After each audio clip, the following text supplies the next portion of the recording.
Noong Martes, itinaguyod ng Sandatahang Lakas ng Pilipinas o AFP ang kanilang pananaw ukol sa hindi legal na presensya ng mga barkong Tsino sa Ayungin Shoal. Kanilang pinatunayan na ang mga agresibong aksyon ng mga barkong ito ay lumalabag sa internasyonal na Collision Regulations o COLREG. Binigyang diin ni Coler Medel Aguilar, tagapagsalita ng AFP, ang mga pangyayari na may kaugnayan sa insidente kung saan kasama ang 5 barkong China Coast Guard, mga 16 na barkong Maritime Militia at 2 barkong People's Liberation Army o PLA.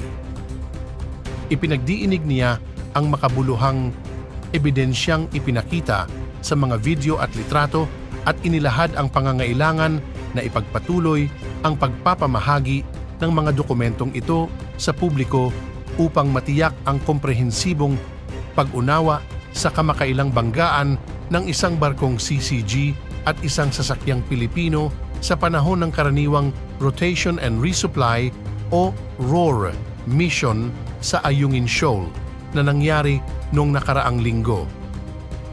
Ipinahayag ni Aguilar ang mga pahayag na ito sa panahon ng Bagong Pilipinas Ngayon na televised briefing. Ang ginawa ng mga Tsino ay labag sa batas at hindi responsable. Sa simula pa lang, hindi sila dapat naroroon dahil wala silang autorisasyon. Ang Ayungin Shoal ay nasa loob ng aming eksklusibong ekonomikong zona at ito ay sinusuportahan ng UNCLOS o United Nations Convention on the Law of the Sea at mas pinaniniwalaan pa ito sa pamamagitan ng Arbitral Award.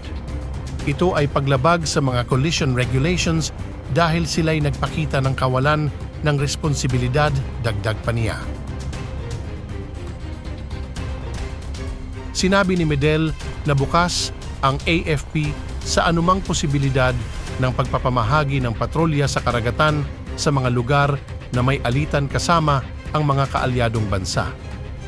Sinusuportahan namin ang mga pagkakaisang gawain na iyon.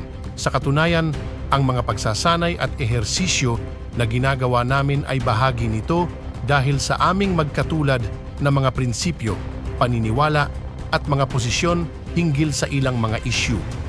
Ang mga magkakasamang patrolya ay makakatulong ng malaki sa amin sa pagpapalakas ng aming posisyon, tindig at kakayahan, lalo na sa mga isyung napakahalaga sa amin, pahayag niya. Gayunpaman, hindi binanggit ng tagapagsalita ng militar kung may mga naging hakbang na mula sa mga kaalyadong bansa ukol sa nabanggit na inisyatibo.